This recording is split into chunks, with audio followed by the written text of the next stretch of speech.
e meditar nessa manhã para a glória do nome de Jesus. Primeira carta que Paulo escreve à igreja de Coríntios, capítulo de número 11. Uma leitura bastante conhecida da palavra de Deus. Eu gostaria de ler apenas um versículo e durante a nossa mensagem nós vamos discorrendo nos vários assuntos que estão aqui, em nome de Jesus. Amém? Glória a Deus. Versículo 23 diz assim, a minha Bíblia e a sua também: porque eu recebi do Senhor o que também lhes entreguei, que o Senhor Jesus, na noite em que foi traído, pegou um pão. Amém? Amém. Glória a Deus. Eu acho que a carta de Paulo aos Coríntios é uma das cartas mais práticas da igreja do Senhor Jesus. Paulo escreve àquela igreja que ele mesmo tinha iniciado pelo ministério do Espírito Santo na vida dele, não é? Paulo mesmo tinha começado aquela igreja, ele tinha um carinho enorme, muito grande pelos irmãos. E Coríntios era uma cidade que era conhecida, e nós sabemos isso já, porque praticamente todos os pastores, quando pregam a respeito de Coríntios, eles lembram da qualidade, não é, espiritual da cidade de Coríntios, que era uma cidade muito devassa, não é? Era uma cidade onde você tinha uma série de problemas de conduta moral. E eu costumo dizer que se você hoje acha o mundo imoral, é porque às vezes falta um pouquinho de conhecimento de história, porque o mundo já foi muito mais imoral do que é hoje, não é? Principalmente naquela época onde as notícias não corriam da forma como correm hoje. Todas essas imoralidades que nós vemos hoje no mundo, elas são antigas. O mundo já foi muito mais imoral do que é hoje. Sodoma e Gomorra é um exemplo delas, não é? E os gregos, por exemplo, alguns cultos da cultura grega, eles eram baseados nas imoralidades. Então, isso não é novidade para nós. Mas Paulo também escreve nessa carta que onde abundou o pecado, superabundou a graça. E a mesma cidade conhecida como uma cidade, de novo, de prazeres carnais, não é? A Las Vegas da época, what happens in Corinto stays in Corinto. Não é? Da Las Vegas da época, essa mesma cidade foi conhecida pela cidade onde uma igreja tinha todos os dons do Espírito Santo. Deus fez coisas extraordinárias em Corinto. O capítulo de número 11, ele começa trazendo uma visão a respeito da conduta feminina na igreja. Mas ele não se baseia simplesmente nessa epígrafe, as mulheres na igreja, no texto onde está em cima. Ele vai trazer para nós um princípio de conduta bíblica, que era a que Paulo esperava que aparecesse na igreja. E é a ordem hierárquica do céu. A Bíblia vai dizer, e Paulo vai falar, que todo homem precisa estar debaixo de autoridade. E toda mulher precisa de estar debaixo da autoridade do seu esposo. Porque assim como Cristo está debaixo da autoridade de Deus. E olha que coisa interessante. Eu começo dizendo isso porque isso vai discorrer toda a maneira como Deus quer tratar conosco nessa manhã, e essa palavra que Deus colocou no meu coração essa semana. E eu estou desde quarta-feira estudando esse texto para justamente trazê-lo para você nessa manhã de Santa Ceia. Amém. E nós estávamos observando isso, e uma coisa que eu sempre tive no meu coração, mais uma vez se manifesta aqui na palavra de Deus. Que as questões da hierarquia bíblica não é uma questão de valor. O que eu quero dizer? Você não tem autoridade sobre outra pessoa, ou está aí debaixo de autoridade de outra pessoa, sob a autoridade de outra pessoa, por causa do tanto que você vale, ou de quem você é. Não é por causa disso que nós estamos debaixo da autoridade uns dos outros, não é? Não é o número de anéis no dedo que nós temos, ou o tamanho do nosso corpo, ou a força dos nossos braços, não é? Não é a dureza do nosso caráter que nos coloca debaixo de autoridade, ou coloca pessoas debaixo da nossa autoridade, não. A Bíblia vai nos mostrar que a autoridade que Deus dá é para colocar ordem, é para ordenar as coisas. Porque se fosse assim, é Cristo então menor do que Deus? O valor do Senhor Jesus Cristo é menor dentro da deidade dentro da Trindade. Ou seja, o Pai tem um valor maior do que o Filho na Trindade e o Espírito Santo tem um valor ainda menor. Não, eles são equivalentes em glória, em poder e em autoridade. Só que Cristo, para cumprir o plano eterno de Deus, se colocou debaixo da autoridade do Pai para fazer cumprir. Assim também em casa, o homem e a mulher não têm valor diferente. O homem não vale mais do que a mulher não vale mais do que o homem. Tanto que Paulo no mesmo texto vai dizer que eles são equivalentes. Porque o homem não é sem a mulher e a mulher não é sem o homem. Porém, Deus colocou a autoridade da nossa casa para que houvesse ordem. E aqui vem a primeira coisa que eu quero dizer para você, varão. É muito importante que nós aprendamos, e eu falei isso no nosso culto na quinta-feira, que nós aprendamos que a nossa vida espiritual doméstica começa com um homem cheio do Espírito Santo de Deus em casa. Aleluia. Glória a Deus. Amém. Glória a Deus. Começa com um homem fiel a Deus em casa. O Salmo 127, que deu uma mudadinha, não é? O pessoal, aquele, colocou aí na nova versão, a revista autorizada, na NVI também tá, aquele, não é? Que crê no Senhor. Na versão antiga está o varão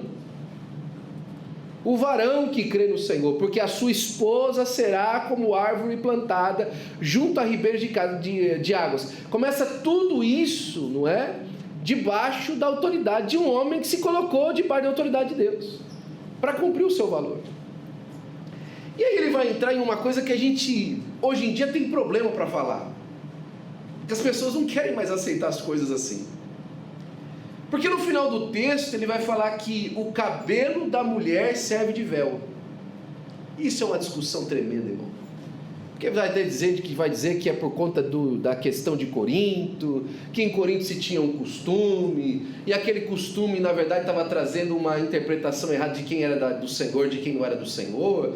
Mas o fato é, irmãos, que Paulo deixa claro que a questão do cabelo da mulher é uma manifestação de que ela está debaixo da autoridade, ou seja, não significa que ela é submissa, mas manifesta que ela é submissa. Inclusive a Bíblia vai dizer que o cabelo da mulher é a glória do homem.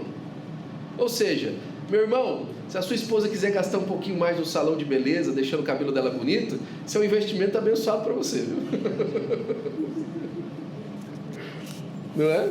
Deixa ela cuidar do cabelo dela, porque quando ela está com o cabelo bonito, a glória é sua, viu, macho? É bênção para você. Brincadeiras à parte, irmãos, o que Paulo queria dizer para nós, e o que ele queria nos ensinar, é que é impossível que as coisas de Deus não se manifestem na carne. É impossível que um crente fiel a Deus não tenha manifestação da sua fidelidade do lado de fora. Ah, mas Deus olha o que está no coração. É verdade, Ele olha o que está no coração, mas não significa que não tenha manifestações do lado de fora. Por quê? Porque foi exatamente o que confundiu Samuel. Samuel confundiu pelo que aparecia lá fora, mas isso não significa que é porque precisa de ser só por dentro. Não, precisa de aparecer do lado de fora, irmão. Nós entendemos a interpretação de que Deus olha para o coração e achamos que Deus só quer olhar o coração, não quer olhar mais nada, não quer olhar mais a vida de ninguém, não quer mais nos conduzir pela conduta da nossa vida, pela maneira como nós vivemos. E aí Paulo, no final desse pedaço, vai dizer uma coisa para a gente aqui que é muito interessante, e eu gosto muito. Ele fala assim: olha, é assim que nós fazemos nas igrejas de Deus. Nós não vamos discutir quem tem conduta diferente. Nós não vamos ficar aqui debatendo as pessoas que querem viver diferente. O que nós vamos fazer? Nós vamos ensinar a palavra de Deus. Nós vamos falar assim: é assim que faz na igreja. E Paulo não fala que é assim que faz em Corintos. Ele não fala é assim que se faz nas igrejas onde eu sou pastor. Não é isso que ele diz.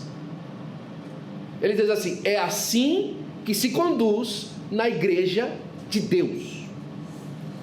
Ela se conduz debaixo de princípios. Ela se conduz debaixo da visão e da manifestação do Espírito Santo de Deus na atitude dos crentes na igreja. a igreja precisa ter uma atitude coadunante com aquilo que se faz no céu.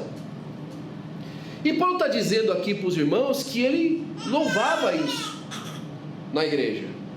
Olha, eu vou elogiar vocês por isso aí, porque vocês estão se conduzindo de maneira correta, vocês estão buscando viver de maneira correta. E o mesmo, irmãos, eu podia falar como Paulo disse.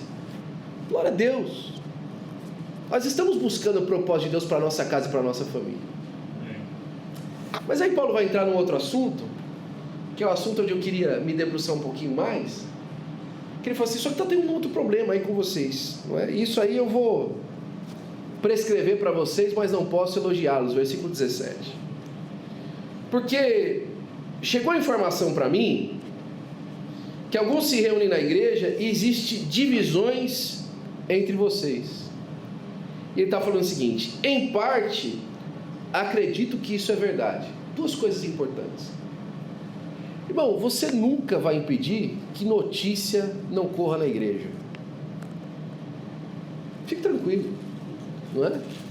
Às vezes as pessoas falam: pastor, o problema é que tem muita conversa na igreja, irmão. Se tem gente viva, vai ter conversa, irmão. As pessoas vivas conversam. Gente viva fala, irmão. Graças a Deus por isso, né? Não é? É o único que... O morto-vivo ainda faz assim... Mas se você está vivo, você fala. Faz parte da natureza de quem está vivo a comunicação. Nem sempre a comunicação é boa, mas faz parte. Faz parte que nós conversemos, faz parte que existam opiniões.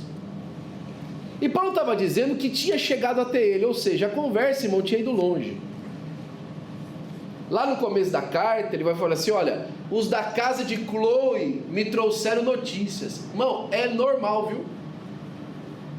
Fique tranquilo. Que alguém vir contar uma notícia, falar alguma coisa que aconteceu, isso é comum. Faz parte da nossa vida em comunidade. E ele falou assim que as notícias que estavam chegando, ele não tinha condição de elogiar eles, mas ele ia prescrever algumas coisas. O problema, tinha um pastor que falava assim para mim: olha, notícia boa, ela vem de jumento, não é? Mas notícia ruim vem de avião. Notícia boa, irmão, parece que ela tem que ser colocada na alfândega, coloca no container, não é? Demora 90 dias para atravessar o Atlântico, não é? Mas notícia ruim, irmãos, eles transmitem por fibra ótica, não é? Em questão de segundos está do outro lado do mundo. E foi assim. E parece que aquilo trouxe tristeza ao coração do Paulo, porque ele não queria que isso tivesse acontecendo. Irmãos, nenhum de nós quer ouvir notícia ruim. Quem sente prazer em ouvir uma notícia ruim? Não é? É tão ruim ouvir notícia ruim que você acha até ruim quando você acha bom, quando você ouve a notícia ruim de alguém que você gostaria que acontecesse ruim com ele. Não é? É ruim, mãe. Ouvir notícia ruim é ruim. É ruim se alegrar com aquilo que é ruim, porque é ruim ouvir de coisa ruim. Está entendendo o que eu estou falando? Às vezes você fica ouvindo aquela notícia, aquilo traz peso no coração, e a primeira coisa que vem, irmãos, é o óbvio, principalmente para o crente: como é que uma coisa dessa pode estar acontecendo na igreja? Como é que um negócio desse pode estar acontecendo na igreja? E a segunda frase que vem na mesma, junto com essa frase: será que o pastor não está vendo? Logo depois da primeira frase vem a segunda, né? Como é que um negócio ruim pode estar acontecendo na igreja? E a segunda é: será que o pastor não está vendo? Irmãos, e tem muita coisa que o pastor não vê, ele depende dos da casa de Cloe trazer, viu? E ele falou assim: em parte eu acredito que é verdade, porque toda notícia ruim, irmãos, ela sempre vem carregada daquilo que é a opinião das pessoas também. E as pessoas têm opinião, você não vai poder tirar nunca que as pessoas não deem a sua opinião. E é bom que elas deem a sua opinião. A verdade, a opinião manifesta até o coração de quem está dando a notícia, não é? Por diversas vezes isso acontece, e essas opiniões vêm. E ele fala assim que por conta disso, existem divisões na igreja, não é? Existem divisões na igreja. Pessoas que se aliam pela opinião. E ele vai dizer uma coisa que, se você ler assim de relance, talvez você não entenda o que ele está dizendo, porque ele está falando assim no versículo 19: e é até necessário que haja partidos entre vocês. Ele fala assim: olha, tem um benefício em haver divisões entre vocês. Que isso, pastor? Como assim? Você está dizendo que é bom que a gente fique dividido? Não, não estou dizendo que é bom que vocês fiquem divididos. Eu estou dizendo que há um benefício quando isso acontece. Eu vou dizer qual que é. Há um benefício que sobressai quando a igreja cai ou surge uma dificuldade para nós conversarmos entre nós e para nós nos entendermos os propósitos que nós temos. Existe um benefício nisso. Que benefício é isso, pastor? Eu vou dizer aqui, está aqui no texto. Para que também os aprovados se tornem conhecidos entre vocês. Quando existe diferença de opinião, existe a oportunidade de a gente falar assim: existe uma opinião certa, existe um jeito certo de viver. Quando começa um problema, irmãos, existe uma chance de nós transformarmos em alguma coisa prática um ensino que por princípio tem sido falado e não tem sido assimilado. Existem algumas situações que acontecem na casa da gente, você deve ter passado por isso, principalmente se os seus filhos têm mais de 2 anos de idade e já conseguem entender o que você fala com a boca. Que é, você dá o princípio para a criança: não faça isso, meu filho, porque tal coisa pode acontecer. Não faça isso, meu filho, não é? Nas primeiras vezes você pode falar até: não faz isso. Depois você explica o porquê que ela não deveria fazer isso. Depois de um tempo, você fica só insistindo com não, não, não. Até um dia que a criança ignora todos a sua maneira de dizer, e ela faz justamente aquilo que por milhares de vezes, por princípio, você ensinou ela a não fazer. Qual que é a primeira coisa que você diz depois disso? E é por isso que eu te avisei que isso era ruim fazer. O problema que a criança criou para ela mesma, agora é usada de maneira didática por você, para explicar por que isso dá problema. É assim ou não é? É isso que Paulo está dizendo. Eu já falei para vocês diversas vezes, irmãos, vivem em unidade. Eu já preguei diversas vezes para vocês, irmãos, vivam em união. Eu já cansei de dizer para vocês que, olha, que o fruto do Espírito nasce na vida de vocês quando vocês são um só diante do Senhor. Mas agora, por insistência das opiniões e das afinidades de vocês, vocês decidiram se dividir. E olha o resultado da divisão de vocês aí. Olha o resultado da diferente opinião de vocês aí. Aí surge alguém e fala assim: não, pastor, mas a gente só comentou. Não, pastor, mas a gente só estava comentando, pastor. Era só um comentário. Um comentário que trazia no coração diversas situações contrárias. Um comentário que trazia no coração impressões erradas a respeito de pessoas. Não é? Fulano fez isso por causa disso. Ciclano fez aquilo por causa daquilo outro. Não é? Como se você estivesse lá dentro do coração da pessoa para entender o porquê que ela fez. E qual que era o problema lá? E nós vamos começar a terminar. Eu não vou ser extenso hoje, prometo. Só 40 slides, eu tenho mais. Qual que era o problema lá? O problema lá era o seguinte, irmão. Eles se reuniam para a Santa Ceia. A Santa Ceia era um pouquinho diferente.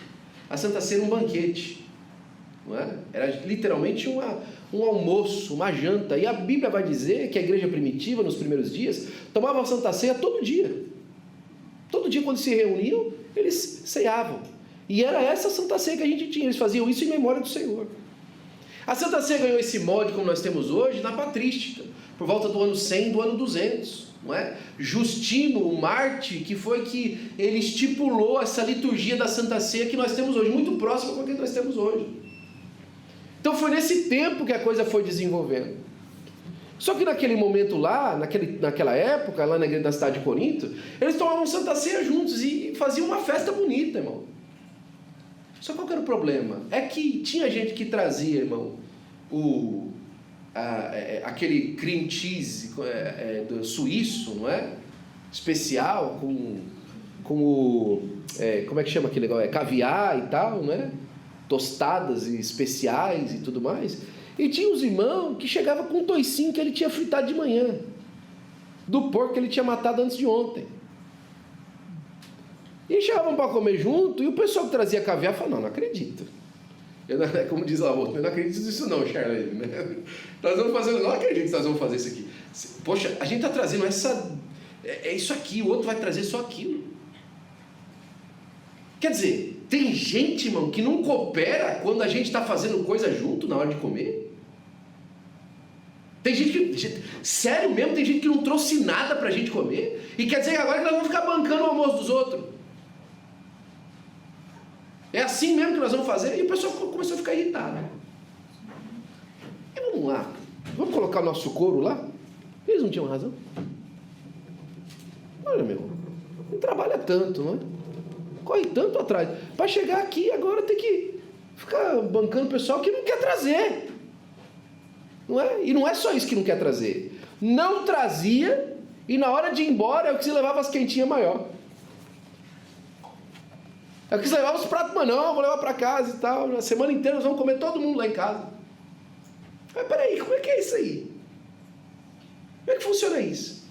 E eles começaram a se irritar. Mas qual era o motivo da reunião? O motivo da reunião era a comida? O motivo da reunião era experimentar quem cozinhava melhor, quem fazia melhor. Era esse o motivo da reunião? O motivo da reunião, então, era mostrar quem tinha melhor poder aquisitivo? O motivo da reunião era juntar em volta de uma mesa e todo mundo fazer uma comilança? Esse era o motivo da reunião? Não. O motivo da reunião era a comunhão com o corpo de Cristo, só que isso já tinha ficado de lado. A reunião tinha mudado o propósito. O que eles estavam fazendo juntos não tinha mais nada a ver com a igreja. E ele falou assim, chegou ao ponto do pessoal que tem mais dinheiro marcar o horário da reunião mais cedo para chegar a comer as coisas gostosas, e depois o pessoal que chegou depois eles comem o resto, né? Escondeu o pudim na lavanderia, né? Vou esconder o pudim na lavanderia. Por quê? Porque eu quero comer pudim que o povo foi embora. Eu conheço gente que já fez isso. Né? Uma brincadeira que a gente fez uma vez com os irmãos lá em casa e tal. Trouxe um pudinzão grande. Aí a hora que eles olharam para cima da mesa, cadê o pudim? Não sei. A gente tinha brincado de esconder um pudim lá na lavanderia para depois trouxermos de volta, todo mundo comeu o pudim, fica tranquilo. Mas eles faziam isso de maneira séria, irmão. Sério. Escondiam a comida melhor. Irmão, você está entendendo o que Deus está falando para você nessa manhã? Às vezes existe um espírito que vai entrando devagar, irmão. Vai entrando devagar. E vai corroendo aquilo que a gente tem mais de especial, a nossa comunhão, irmão. Eu já fiz esse comentário algumas vezes, você já me ouviu fazendo. Eu louvo a Deus. Hoje, irmão, a nossa igreja aqui, se quisesse hoje montar uma empresa, não é, de catering aqui na nossa cidade, a gente ia ser a melhor empresa de catering nessa cidade. Nós temos pelo menos 4 irmãos que trabalham disso de maneira profissional, com comida. Mas isso é o melhor de nós? É isso que nós temos para oferecer para as pessoas que estão lá fora? Uma igreja que na 4º domingo do mês faz uma comida extraordinária, é isso que nós queremos oferecer às pessoas? É esse o propósito do nosso culto? Nós estamos revolvidos então em volta de um púlpito. Ah não, porque o pastor ele conhece muito de teologia, então nós vamos lá ouvir as palavras bonitas que ele fala. É por isso que nós nos reunimos aqui? Ah não, eu venho nessa igreja porque ela é mais perto da minha casa. É por isso que nós nos reunimos aqui?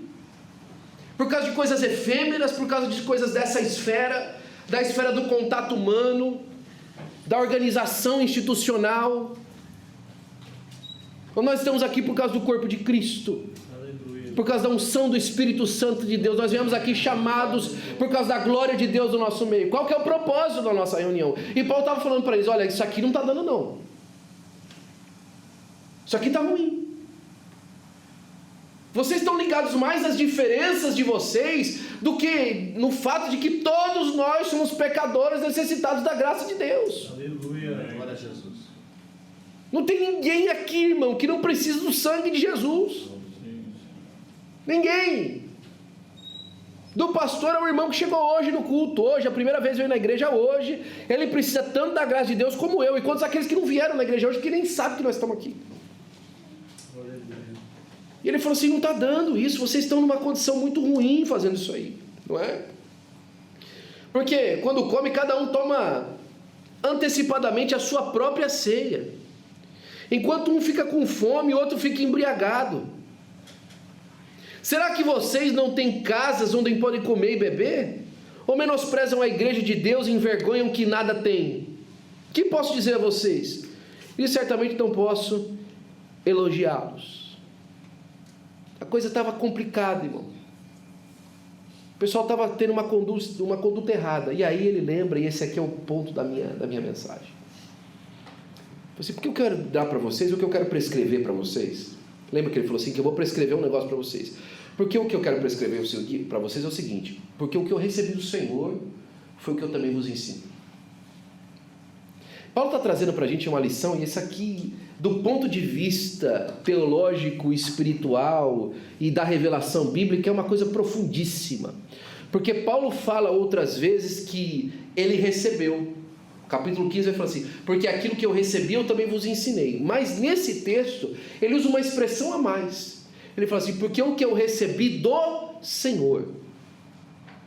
O que aqui Paulo está falando para nós é que o conhecimento da ceia não veio para ele pela revelação dos outros apóstolos. Ele não ouviu isso aqui de Lucas. Ele não sentou com Pedro.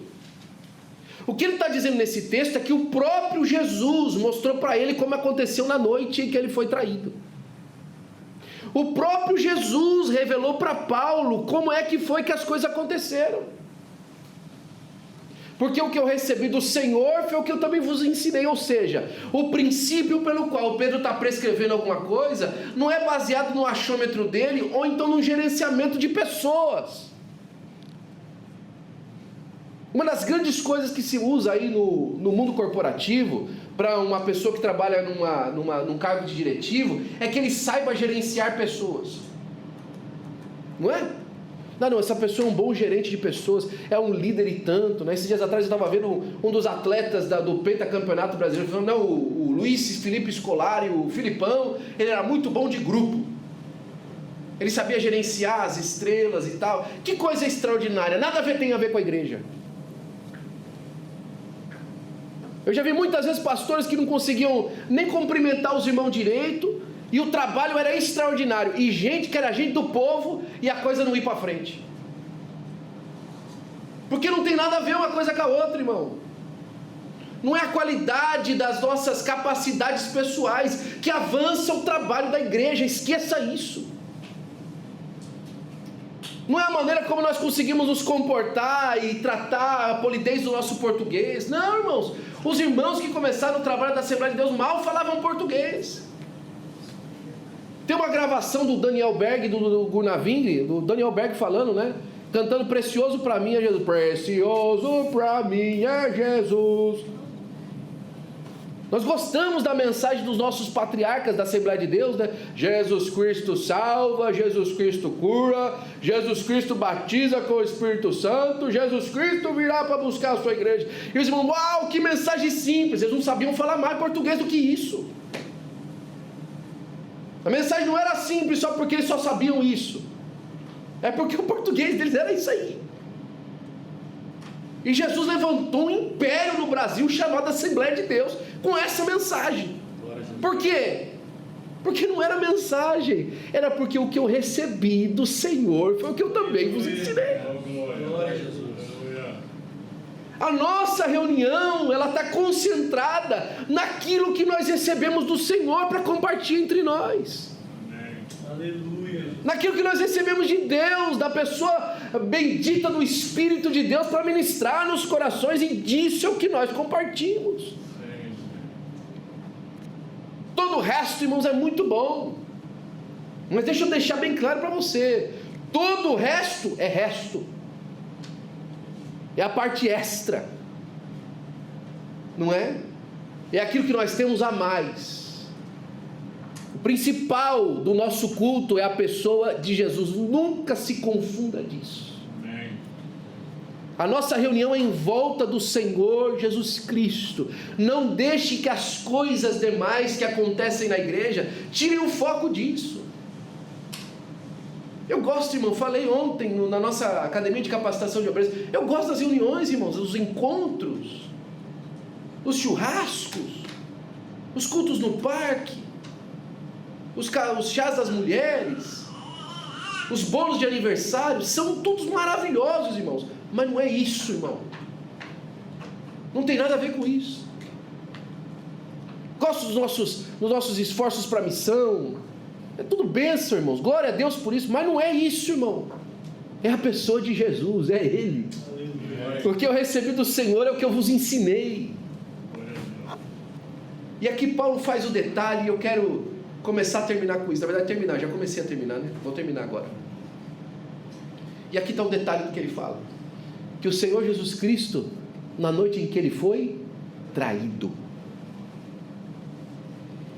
Irmão, Jesus não compartilhou dele mesmo no dia que ele foi ovacionado com hosana. Não foi nesse dia. Jesus não compartilhou do pão da sua própria vida no dia que estava tudo abençoado, estava tudo uma maravilha. Não foi esse dia, irmão. Não foi o dia onde todo mundo aplaudiu. Olha, ninguém pode fazer os sinais que o Senhor faz se não vier da parte de Deus, como Nicodemos falou. Não foi nesse dia não, irmão. Não foi no dia que cumprimentaram ele e falaram assim: que palavras extraordinárias que o Senhor está falando. Não, foi na noite em que ele foi traído. Na noite mais difícil foi que ele doou. Para dizer para nós que não depende da circunstância que nós estamos vivendo, para continuar crendo e servindo como ele serve. Para dizer para nós que não é por conta que nós estamos no alto da montanha ou no mais profundo vale, para continuarmos sendo crentes na pessoa dele. Na noite em que ele foi traído, ele tomou o pão e partiu. E disse: olha, isso aqui é o meu corpo que é partido por causa de vós. Geralmente, irmão, na nossa conduta humana, a gente espera estar bem para fazer o bem. É verdade ou não é? A gente espera estar tudo bem para a gente poder fazer alguma coisa. Quantas vezes eu já não ouvi isso na igreja? E por favor, eu não tenho problema nenhum de conversar direto com você, você sabe disso. Eu estou usando como exemplo de uma coisa que eu não vi só sua, eu ouvi de milhares de pessoas. Eu posso dizer porque teve gente que me falou isso tantas vezes que eu posso contar cada vez como uma pessoa, pelo menos uma 100. Pastor, quando eu estiver bem, eu vou ajudar. Pastor, quando eu estiver numa posição melhor, aí eu vou, pastor. Não é? Alguém já chegou assim: não, pastor, eu só estou organizando, que eu acabei de chegar, eu só estou organizando, quando eu organizar eu venho. Sabe quando vai organizar? Nunca. Não vai organizar. Porque não depende da sua organização, depende da sua fé no Senhor Jesus Cristo, que na noite quando foi traído, tomou o pão, partiu e disse: esse é meu corpo, que é partido por causa de vós. Está aqui, ó, para que vocês possam ser um. Olha o preço que Jesus pagou para que eu e você fôssemos unidos. Olha o preço que Jesus pagou para que a igreja pudesse ser reunida, irmão. Você acha que foi no Jones que ele comprou carne? Você acha que ele foi lá e fez uma cantina para que nós fôssemos comprados? Não, irmão. Ele pagou com ele mesmo, com o seu próprio sangue, com o seu próprio corpo, para que nós tivéssemos unidade para a glória do seu próprio nome. Diga amém, por favor. Amém. Glória a Jesus. O Senhor Jesus, na noite que foi traído, tomou o pão, tendo dado graça, partiu e disse: esse é meu corpo que é dado por vós, façam isso em memória de mim. Sabe qual que já estava sendo o problema lá da Santa Ceia? É que eles estavam lembrando de tudo, menos de Jesus. Eles estavam lembrando de tudo. Eles estavam lembrando de quem trouxe o arroz doce, de quem fez a pamonha, de quem trouxe refrigerante. Eles estavam lembrando de quem veio bem vestido, de quem veio mal vestido. Eles estavam lembrando de quem trouxe alguma coisa, de quem não trouxe nada. Eles estavam lembrando de quem levou a quentinha maior para casa da última vez que eles se reuniram, mas de Jesus, nada. Ninguém estava lembrando de Jesus. Ninguém estava lembrando por causa do motivo da reunião. E aí Paulo falou assim: isso aqui não está bom não. Isso aqui está ruim. Mas nós vamos mudar isso aqui hoje, em nome de Jesus. Hoje nós vamos começar um tempo de reuniões, sempre em volta da pessoa de Jesus. Glória a Deus. E é interessante que Paulo não falou o seguinte: olha, vocês vão parar de fazer ceia. Não foi isso que ele disse. Pode parar a reunião de vocês aí. Eu não quero mais que vocês comam assim. Não foi isso que ele disse. O que ele disse é que nós vamos colocar agora um princípio debaixo desse propósito. Nós vamos voltar ao princípio. Foi por isso que uma das cartas que João transcreve para Jesus, olha, lembra-te de onde caístes e pratica as primeiras obras. É tempo de voltar ao amor, irmãos. É tempo de olhar a mesa do Senhor e colocar ela mais de novo como um alto padrão para a nossa vida. Olhar para a mesa e lembrar de Jesus, de mais nada, irmão. Lembrar de Jesus, fazer memória do Senhor Jesus Cristo. Às vezes entristece o coração, principalmente dos pastores, quando na Santa Ceia, irmão, os crentes decidem não vir. Onde você está, meu irmão? Eu vou não vir. Por quê? Não, pastor, não quero tomar ceia, não posso tomar ceia. Por quê, irmão? Por que não resolve isso? Por que não resolve isso? Deixa eu falar uma coisa para você. O que há mais de importante na sua vida do que a eternidade com Deus? Você pode me responder? Eu não estou dizendo aqui para uma pessoa, nós não temos hoje aqui nenhum convidado com a gente. Todos nós somos crentes do Senhor Jesus, amém? Todo mundo aqui é crente batizado nas águas, não é verdade? Temos alguém aqui que não é batizado? Não, todos aqui batizados nas águas, todo mundo crente, né? Como diz o pastor Eliseu, todo mundo crente. Todo mundo crente no Senhor. Todos nós hoje, se Deus permitir, vamos participar da mesa do Senhor. Olha que bênção. Tem alguma coisa mais importante, irmão, na terra do que a comunhão com o céu? Existe. Para que a gente coloque na frente da nossa caminhada com Deus,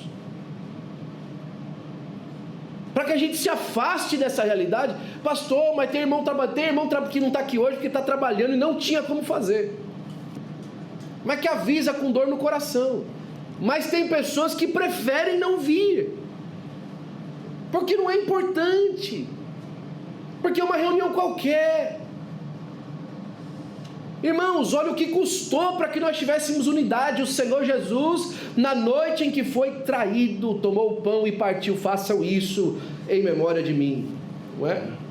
Do mesmo modo, ele pegou o cálice, e aqui é a minha parte favorita desse texto. Este cálice é um novo testamento no meu sangue. Você sabe quanto tempo estava durando o primeiro testamento? Quase 2000 anos. Quando ele falou assim, olha, a partir de hoje é um novo testamento. Mudou. A partir de hoje vocês não estão mais fazendo memória de um símbolo de quando Israel saiu do Egito, não. A partir de hoje eu transporto vocês debaixo da potestade das trevas e para o reino do Filho do seu amor, a pessoa de Jesus. Esse transporte foi feito por causa da nova aliança no sangue de Jesus. Aleluia. Vocês foram comprados por um alto preço, o sangue do Senhor Jesus. Custou caro a sua vida, irmão, não é? Não foi uma oferta missionária que você custou, não foi seu dízimo que você custou, Não foi o preço que você pagou nos seus papéis de imigração que custou. Não foi o custo do carro que você dirige ou da casa que você mora que custou a sua vida, não. Uma pessoa sem pecado e pura precisou morrer para que houvesse uma aliança com você, o Senhor Jesus. Glória a Jesus. Aleluia. Essa é a mensagem central da Bíblia Sagrada. É isso que é mais importante. Todo o resto é coadjuvante a essa realidade. Todo o resto é secundário a isso. Irmão, você vai ser abençoado, amém. A sua família vai ser abençoada, isso é verdade. Deus vai resolver muitos problemas na sua vida, isso é verdade. Mas o maior problema foi resolvido. Você não tinha como entrar no céu, mas Jesus abriu uma porta para que você entrasse. E junto com você, cada um desses irmãos que estão aqui hoje. E os que não estão aqui hoje também. Foi para isso, irmão. Agora, me diga, e graças a Deus, isso não acontece aqui, irmão. Como é que nós vamos entrar no céu sendo um exército dividido? Como é que nós vamos entrar no céu tendo partidos diferentes? Mas a pessoa fala assim, eu gostava mais do pastor fulano de tal. Irmão, eu também gostava mais do pastor fulano de tal. Não é? O pastor ciclano, na época do pastor ciclano era melhor. Mas, irmão, com certeza era melhor. Mas nós estamos aqui por causa da época do fulano de tal, por causa do pastor ciclano. Mas nem na época do ciclano e nem agora. Estamos aqui por causa do Senhor Jesus. Aleluia. Nós viemos à casa do Senhor por quê? Porque você saiu de hoje de manhã crente no seu coração que quando você viesse a esse lugar, alguém falaria as palavras de Jesus para você. Que você seria abraçado pelo Espírito de Deus antes de ser abraçado por qualquer outro irmão. Então, se essa é a realidade, irmãos, vamos aprender do Senhor Jesus, que não importando a circunstância, se doou para que nós fôssemos um, mesmo no dia mais difícil. Não deixe que seu coração se entristeça, irmãos, pelas calamidades da vida, ou pelas calamidades da caminhada cristã. Ela é difícil, irmão. Ela é complicada. Se você nunca se ofendeu com ninguém na igreja, fique tranquilo, pode ser hoje seu dia. Mas se você já se ofendeu, aprenda a olhar para Jesus quando você se ofender e perdoar como Ele perdoou, irmão. Jesus perdoou a gente de verdade, irmão. Não perdoou da boca para fora, não. Ele perdoou a gente de verdade.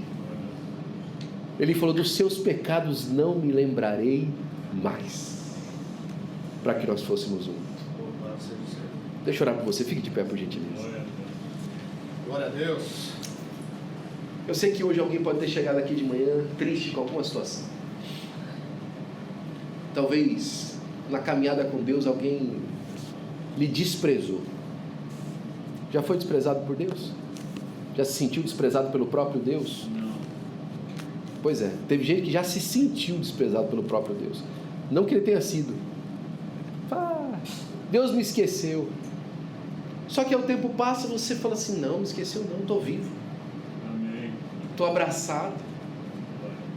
Estou aqui guardado pelo Senhor. E você percebe que o problema era a perspectiva que você tinha. Sabe, às vezes na caminhada que a gente transforma essas perspectivas com as pessoas. Fala assim, fulano não gosta de mim. Beltrano me acha feio. Não é? Ciclano falou que eu estou mancando. Beltrano parece que viu que eu engordei e falou para todo mundo. Né? Eu estou na fase que todo mundo fala para todo mundo que eu emagreci. Irmão, hoje é dia de você perdoar como Jesus perdoou. E de você entender que existe uma unidade entre nós que precisa ser guardada pelo Espírito de Deus. Aleluia. Hoje, irmãos, aplique o perdão de Deus na vida daqueles que te chatearam, da mesma maneira que Jesus aplicou o perdão dele na sua vida. Jesus disse assim, e esse é o último exemplo que eu dou para você nessa manhã. Olha, o mundo vai saber que vocês são os meus discípulos pela forma como vocês se vestem no culto de domingo, é assim? O mundo vai saber que vocês são meus discípulos pelo tamanho das festas que vocês fazem no Friends Forever. Foi assim? O mundo vai saber que vocês são meus discípulos pela forma eloquente com que vocês pregam. É isso também? Não. O mundo vai saber que vocês são meus discípulos pela maneira como vocês se amam uns aos outros. A credencial, irmãos, da nossa unidade com o Espírito de Deus e com a pessoa de Jesus é a maneira como a gente se ama. É a maneira como a gente gosta de verdade um do outro para servir e para andar no caminho do Senhor. Vamos orar? Jesus, eu quero te agradecer, Senhor, por nós estarmos na tua presença, Senhor Pai, na manhã desse dia, Jesus. Senhor, constrangidos, ó Pai, pelo teu amor para conosco, Senhor Pai, eu estou constrangido pelo teu amor para comigo, Senhor. Obrigado, Senhor Pai, porque o Senhor nos ama, Senhor Pai, porque o Senhor é conosco em todo o tempo, Jesus, porque o Senhor não nos deixa, Senhor. Nos ensina, Senhor Pai, a não deixar uns aos outros assim também, Senhor Pai, como o Senhor fez. E mesmo no dia difícil, Senhor Pai, e mesmo no dia, Senhor Pai, contrário, Senhor, manifestar amor, Senhor Pai, uns para com os outros, ó Senhor. Senhor Pai, continua fazendo o teu querer na nossa vida, Senhor Pai, nos levantando para sermos, ó Senhor Pai, amigos dos nossos irmãos, ó Senhor, independente das circunstâncias, a compartilhar do melhor que nós temos em nós e na nossa casa, para servir uns aos outros, ó Senhor.